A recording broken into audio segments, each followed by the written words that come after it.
শহরের প্রাণকেন্দ্রে একই সাথে 3 দোকানে ভয়ানক চুরির ঘটনা নিয়ে চাঞ্চল্য। জানা যায় যে নগদ অর্থ সহ জিনিসপত্র ঘটনাস্থল থেকে নিয়ে যায় চোরের দল। ঘটনাস্থলে পূর্ব থানার পুলিশ এসে গোটা বিষয়টিকে তদন্ত করতে শুরু করেছেন। Bureau report, Tripura news 8। সকালে যে সময় দোকান খুলি সোয়া 10টার দিকে, ওই সময় দেখা গেছে যে কলপসের ওইটা ভাঙ্গা, তালা ভাঙ্গা, আর এই গেট যেটা আছে এই প্লাইউডের গেটটা এটা মনে হয় লক ভেঙে দিছে আর কি। তখন আয় ভিতরে দেখলাম যে এইসব উলট পলট আছে, প্যাকেট খোলা আছে বা পুরা আওলানো আছে জায়গাটা। নিশ্চয়ই ক্যাশের জন্য করছে আর কি, কিন্তু ক্যাশ নাই, এদিকে ছিল না।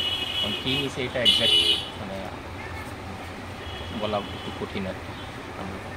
এমনি শাড়ি টাড়ি কি মানে বুঝা যেতেছে না মোটামুটি? আপনার এখান থেকে 10 পিস শাড়ি নিলে আমি বুঝতে পারতাম না, এরকম আর কি।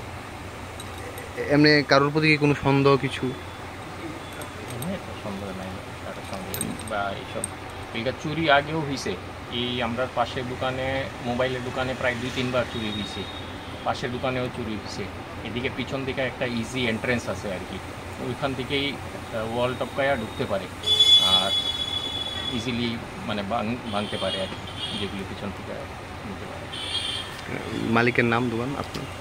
এটা তো ভাড়ার জায়গা আছে, আমি আছি এটার proprietor Anjay Kumar Jain. Anjay Kumar, thank you. এমনি ক্যাশ টাকা টোকা কি কোন সময় দেখতে পেয়েছেন আপনি? আমি সকালবেলা আগে দেখছি, এমন কিছু। নাম কি মালিকের আপনার? মালিকের নাম হচ্ছে সানবল্লভ বলি।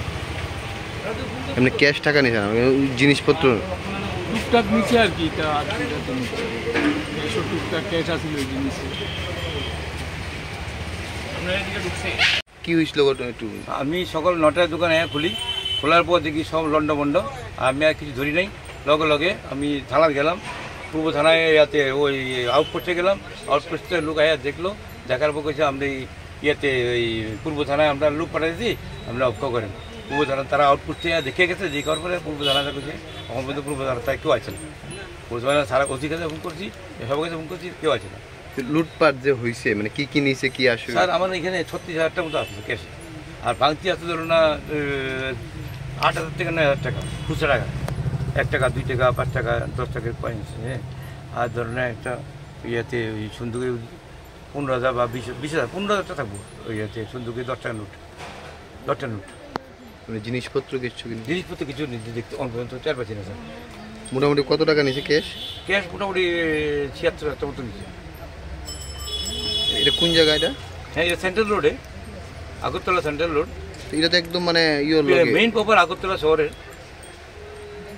মেইন প্রপার এই অবস্থা। আমরা কোন জায়গায় আমাকে বাস করতে দিব? কয়টা দোকানে চুরি হয়েছে এদিকে? একটা দোকান, 2 দোকান, 500-3 দোকান। সবচেয়ে বড় দোকান ত্রিপুরার যে সবচেয়ে পুরনো দোকান। আমরা হচ্ছে 80 বছরের পুরানো দোকান, এই দোকান 80 বছর পুরানো দোকান, ওই দোকান 85 বছর পুরানো দোকান। এর আগে এই ধরনের কোনো ঘটনা ঘটছে? এর আগে অন্তত 20 বছর আগে হয়েছিল, থানাতে এফআইআর দেওয়া হয়েছিল। হ্যাঁ, তারপর তো এতদিন চুরি টুরি কিছু হয়েছে না। আমরা বেশভাবে সব কিছু লাগাই যেতাম, যা নিরাপত্তা রক্ষা করার তাই করতাম। কিন্তু এরপর তো আর কী করবো, পেছন দিতে সব বাড়িঘর, ওয়াল লাগা বাড়িঘর, সব ওয়াল লাগা বাড়িঘর, বাড়িঘরের উপর দেবে তো সুর হয়ে পড়ে। 1-2 জন তো আছে না, 4-5 জন আছে। তারপরে সামনে গেটটারে কি হচ্ছে, বিছা কাপড় দিয়া ঢেকে রাখছে, আর ওটা তো বাইরে না যায়। আপনার নাম? আমার নাম রতন মণি। কিসের দোকান এটা? এটা স্টেশনারি কসমেটিক দোকান।